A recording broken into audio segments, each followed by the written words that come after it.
नागरिकांना बदलच पाहिजे. गेल्या 40 वर्षात काही सुधारणा झालेल्या नाहीत. पण त्यांनी चालवली ठेकेदारी. पण ती कशी चालवली? थर्ड पार्टी ठेकेदारी चालवली. मग याच्यामध्ये त्यांनी काय केलं? मलिदा खाण्याचं काम केलंय. त्यांच्या पायाची वाळू घसरली आता. त्यांनी काय करतात आता ते नागेश शाखांबद्दल बोलायचं झालं तर फोनचा गजर आणि नागेश शाखा हजर. पण बदल हवाय आम्हाला यावर्षी. होणार का बदल? करणार आम्ही बदल. होईल का? होईल बदल. नेमकं विकास कशाचा आहे नेमका? काही नाही विकास नुसतं स्वतःच घरं भरायचे, आपले आपले बगल बच्चे मोठे करायचे. इथं दुसरं काय सुद्धा नाही बघा. नगरसेवक पण तेच आणि कॉन्ट्रॅक्टर पण तेच. हा लय संग्राम अभ्यंकरांनी नवनाथरांकडे काय त्यांची तुलना केली तर कसं वाटतं? नगरसेवक ते स्वतःच ठेकेदार होते, त्याच्यामध्ये मलिदा खाल्लाय त्यांनी सगळा.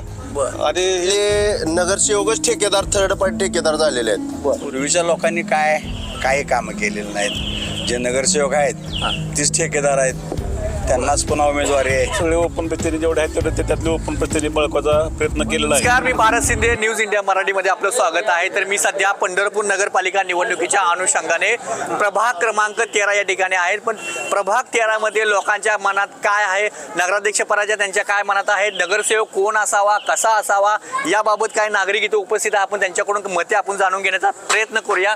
साहेब, नाव काय आपलं? माझं किरण पाटील. ह्याच प्रभागामध्ये आहेत का? हा, ह्याच प्रभागामध्ये. काय वाटतं एकंदरीत आता पंढरपूरच्या तर नगरपालिका निवडणूक लागल्या, काय वाटतं एकंदरीत परिस्थिती पाहता आता? परिस्थिती आता सर्वसामान्यांना, सर्व नागरिकांना बदलच पाहिजे. गेल्या 40 वर्षात काही सुधारणा झालेल्या नाहीत. ह्यावेळेस चांगल्या एक योगायोगाने शहरासाठी, नगराध्यक्ष पदासाठी चांगल्या उमेदवार लाभले. म्हणजे हुशार आहेत, डॉक्टर आहेत, त्यांना नागरिकांच्या समस्येची जाण आहे त्यांना. काय तर विकास होईल आता. पूर्वीच्या लोकांनी काही कामं केलेली नाहीत. जे नगरसेवक आहेत तीच ठेकेदार आहेत, त्यांनाच पुन्हा उमेदवारी आहे. पण त्यांनाच परत उमेदवारी देण्यात आले. जे ठेकेदार त्यांच्यात बदल केला नाही. बदल केलेला नाही. का बदल केला नाही, काय वाटतं एकंदरीत? त्यांची कामं कोण करणार? मग बदल केल्यावर त्यांच्या ठेक्याची कामं कोण करणार? त्यांना कमिशन कोण देणार? नवीनला जर कामं दिली मग त्याला कमिशन कसं मिळणार? टक्केवारी कशी मिळणार? आजपर्यंत त्यांनी तीच केले. आपल्याकडे येतोच मी तोपर्यंत. काका, पुढे या. आपण याच ज्येष्ठ आहात, आपण या प्रभागामध्ये किती वर्षापासून राहता आपण इथे? मी जवळ 40 वर्ष झाले या वार्डात राहतोय. काय बदल वाटतोय 40 वर्षामध्ये? 40 वर्षामध्ये असा मोठा असा बदल दिसत नाही. मुख्य रस्ते झाले आहेत बऱ्यापैकी, पण गल्ली बोळातले रस्ते झालेले नाहीत. आता उदाहरणार्थ म्हणलं तर शिंगण हॉल पासून एकतानगर पर्यंत रस्ता, मुरमीकरण, खडीकरण सगळा उकरून ते रस्ता करायला पाहिजे होता नियमाने. त्याच्यात मोठे मोठे दगड मारायला पाहिजे होते, पण वरच्यावर मुलामा केलाय, खडी टाकली थोडीशी. ते ठीक आहे, ते केलं असेल, पण केला कुणी? नगरसेवकांनी केला की कॉन्ट्रॅक्टर? नगरसेवक ते स्वतःच ठेकेदार होते, त्याच्यामध्ये मलिदा खाल्लाय त्यांनी सगळा. आणि हे नागरिकांची गैरसोय केली. रस्ता वाहून यायला तिथं, तळ्याच्या कडाला रस्ता आहे. जाऊन आता तुम्ही बघून या, मोठे मोठे खड्डे पडले तिथं. दाखवायचं 5 मीटर, करायचं 1.5 मीटर, असली कामं चालू आहे इथं. आणि लोकांना अपेक्षित होतं की बाबा हे कार्पेट वगैरे ह्याच्यावर पडेल, पण काय नाही, नुसतं खडीकरण वरच्यावर करून टाकलंय आणि लोकांच्या तोंडाचं पाणी पुसलंय. रस्ता आला, रस्ता. ह्यांनी सांगितले की जे नगरसेवक आहेत त्यांनीच काम करायचं, त्यांनीच काम करायचं, घेतात काम त्यांनीच घेतलेलं आहे. आता परत त्यांनाच का संधी दिली गेली? त्यांना साधं विचारा की तुम्ही ते खडीकरण कितीचं मापाचं असतंय, ते अर्धा इंची, पावणा इंची, काय सुद्धा माहिती नाही त्यांना. ते असंच काम घ्यायचं कोणाकडे तर आपलं मुलामा मारून घ्यायचा आणि लगेच एक पाऊस पडला की सगळा वाहून गेला रस्ता. नागरिक म्हणून तुम्ही विचारायला गेला नाहीत का? आम्ही विचारायला गेलो, ते म्हणले अजून करायचंय, अजून व्हायचंय, पण गेला रस्ता वाहून. आता काय करायचं आपण? एक रस्ता किती वेळा केला जातोय? मग हीच ते आहे ना. जर त्या पंचवार्षिकला त्यांचीच माणसं उभा करायची, त्यांनीच परत डागडुजी करायची, खड्डे बुजवायचे, त्यांनीच ते पैसे खायचे. अशा पद्धतीचं हे काम कारभार चालू आहे. ते काय आज नाही. आता इथं एवढा मोठा प्रभाग आहे, प्रभाग क्रमांक 13.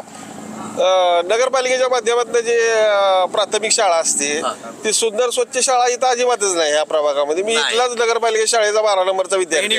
विकास नेमकं विकास कशाचा आहे नेमका? काही नाही. विकास नुसतं स्वतःच घरं भरायची, आपले आपले बगल बच्चे मोठे करायचे. इथं दुसरं काय सुद्धा नाही बघा. बकालगिरी आहे सगळी. काय विकासाच्या नावाने भकास केला गेलाय या वार्डामध्ये? झालेला आहे विकास. पण बदल हवाय आम्हाला यावर्षी. होणार का बदल? करणार आम्ही बदल. होईल का? होईल बदल. काय परिस्थिती आहे या उमेदवारामध्ये आणि विरोधकांच्या उमेदवारामध्ये? तसं पाहिलं गेलं तर कशात काय तुलना कशी होऊ शकते? तुलना म्हणजे आता जे उमेदवार जे आता जे आहेत ते आता जे उमेदवार नागेश भोसले दिलेले आहेत, नागेश काका भोसले आणि धोत्रे मॅडम आहेत, पुढले कोण आहेत? फुले संग्राम अभ्यंकर आणि नवनाथ रानगटे. काय त्यांची तुलना केली तर कसं वाटतं? म्हणजे कामच केलेलं नाही त्यांनी पहिल्यापासून. नुसतं हे तर म्हणतात मलिदा खाल्लाय सगळं खाल्लेलं खरं आहे आहे सगळ्यांना माहित आहे. महिला खाल्लेलाच आहे त्यांनी. का? कामं तर झालेत का? कामं नाही झाली अजिबात. याकडे कामं झालेत का बोर्डामध्ये? वार्डामधली कामं बऱ्यापैकी झालेली असतील नसतील, हा. पाठीमागं कोणी काय केलंय हा विषय महत्वाचा आहेच. हा. पण त्याच्यासोबत एक विषय आमच्यासाठी सगळ्यासाठी महत्वाचा आहे बाबा. नागेशाखांबद्दल बोलायचं झालं तर फोनचा गजर आणि नागेशाखा हजर. बरं. अर्ध्या रात्री 12 वाजता, 2 वाजता, 4 वाजता, पहाटे 5 वाजता कधीही नागेशाखांना हा.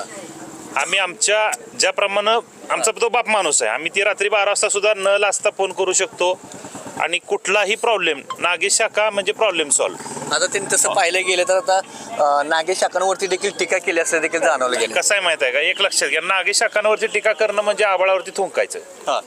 ते थुकी तुमच्याच तोंडावर पडणार आहे. बरं. आज त्या माणसाचं काम बोलतोय.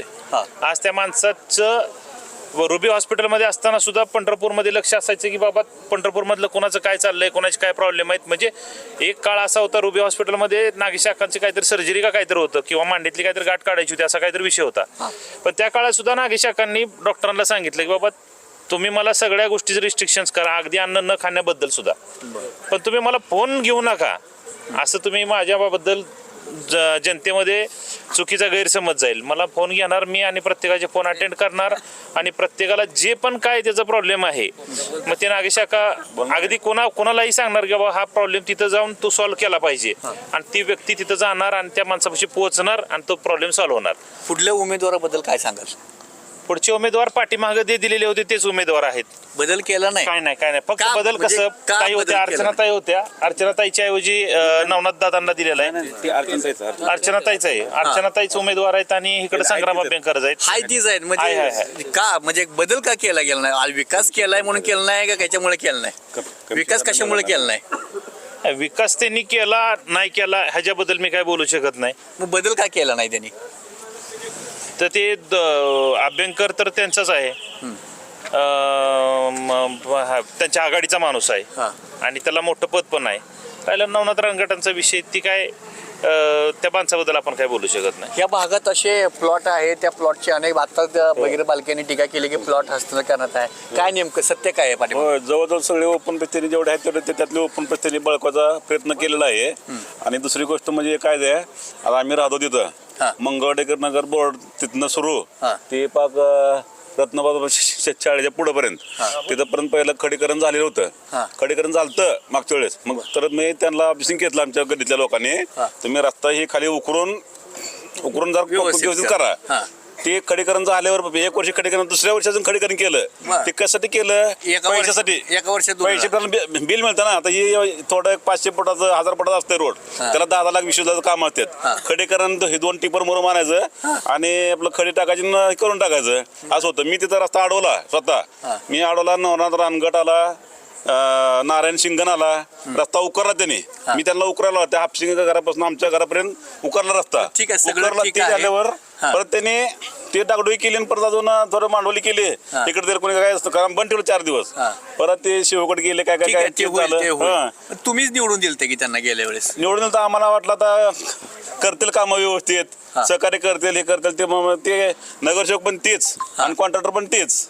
हा, त्यामुळे काय आता सगळं अवघड झालं. पण त्यासाठी आम्ही आता आमचे माणूस निवडलाय, रुक्मिणीताई धोत्रे आणि नागेशकाका भोसले आणि प्रणितताई बालके. या तिघांना आम्ही भयंकर म्हणजे प्रचंड मतानं निवडून आणणार आहे. होईल का बदल यंदा? 100% होणार. काय दरबारची पांढरी रेख. काय म्हणते की आता त्यांच्या पायाची वाळू घसरली. आता त्यांनी काय करतात, आता तिकडं पाठीमागं जातात, एक 8-10 हे करतात घर, 8-10 घर जाते ती, तिथं काही मिटिंग घेते ती बोलते. तिथं असं आपल्या सभेला कसं कुठं कसं झालं तर गर्दी होती तशी होती. तिथं त्यांच्याकडे काय गर्दी होत नाही, काय नाही, 4-8 लोक तेवढे करते ती आणि त्यांचं हे करून टाकते ती.